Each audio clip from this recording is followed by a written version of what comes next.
Good afternoon, everyone. My name is Benedek Kulcsár, and I would like to present the work of my colleagues and myself on the fracture toughness determination by local approach modeling of small punch test.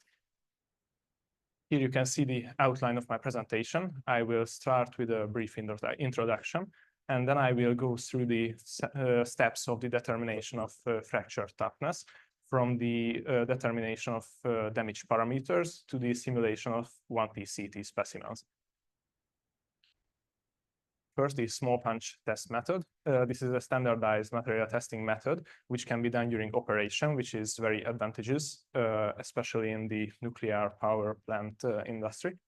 It uses a small material volume that is clamped between a lower and an upper die, and a hemispherical ended punch is forced through the surfaces of this thin circle. And from that, we can register low displacement curves. From that, we can obtain multiple useful material properties. In our study, we also used two different fracture propagation simulation methods. The first one is the virtual crack closure technique, the VCCT, which is a simulation, a model for brittle fracture along a predefined crack path. And from this simulation model, we can obtain fracture toughness values directly from the simulation environment under a constant loading of the CT specimens, for example. The other one is the cohesive zone method model, which assumes that there is a softening zone at the crack tip of the fracture, and the opening of the crack is resisted by traction separation laws and cohesive tractions. And with this model, we can calculate the sum of energy absorbed. And this model predicts both the crack initiation and propagation as well. Here you can see the steps for the determination of Gerson-Twerger-Needleman damage models. Damage parameters, sorry. We used an inverse method because we had multiple material testing data. We have tensile test and small punch test results. From the tensile test, we generated our flow curves, which we put into our simulation model.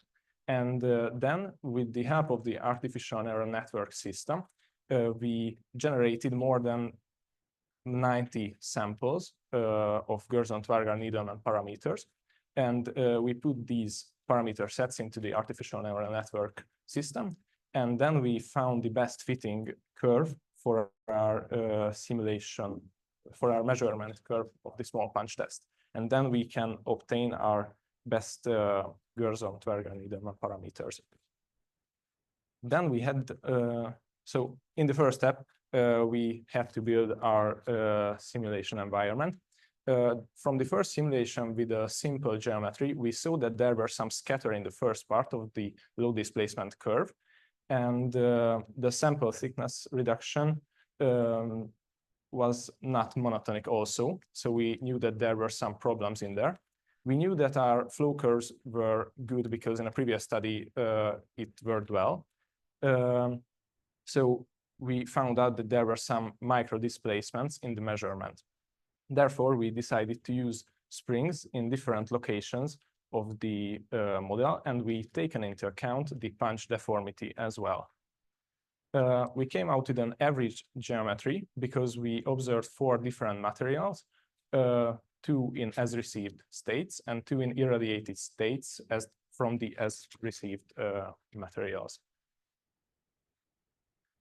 After that, with the help of the AMM system, we made an evaluation criteria based on the force equality of the fracture point.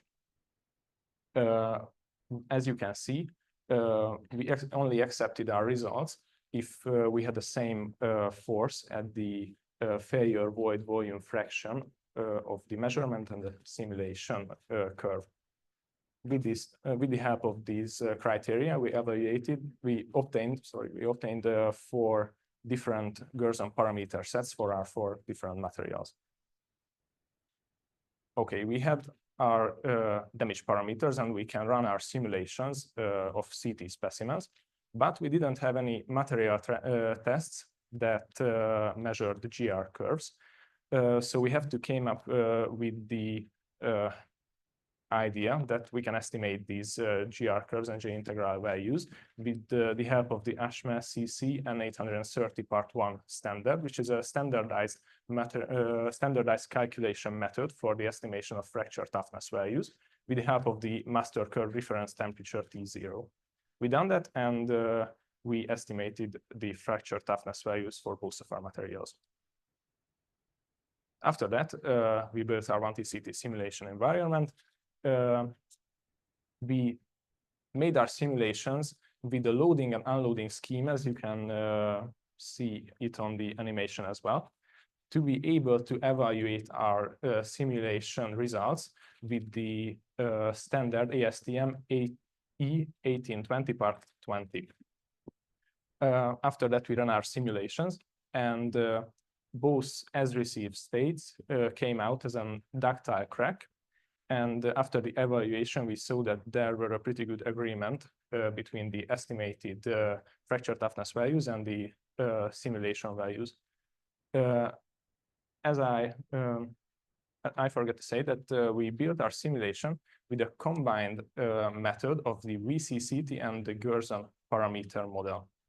This is because we wanted to get the advantageous part of both methods, because the virtual crack, the VCCT method, is good for brittle cracks, and the Gerson model is good for ductile cracks, and we wanted to get these advantages. And from this connected model, we got these results. We done that to our irradiated samples as well.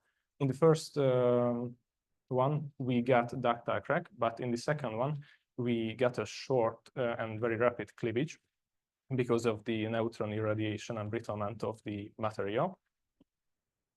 And after the evaluation of these results, we also wanted to compare our results with the cohesive zone model fracture propagation simulation method.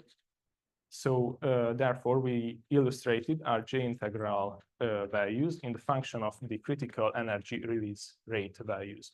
We done that both in the plain VCCT measurements and simulations, and we done that in the coupled VCCT plus GTN model as well. And as you can see, there are two characteristic points in the coupled simulation curve, which can be connected to two characteristical fracture propagation points, the critical void volume fraction and the crack opening. We done that for the as received materials, and as you can see, these were ductile fractures in both cases, as we saw in the coupled VCCT plus GTN simulation. And later, we wanted to use these critical energy release rate values in the cohesive zone model that we used in a COMSOL simulation. We done this to the irradiated materials as well. The first one with a ductile crack, and the second one with a short cleavage. Early on in the simulation, as we can see, there is a stop for the curves that indicated a brittle fracture. After that, we made our COMSOL simulation for the same mesh as we used it and in the coupled VCCT plus GTN simulation. And we used our data as a cohesive energy that we obtained in the previous slide.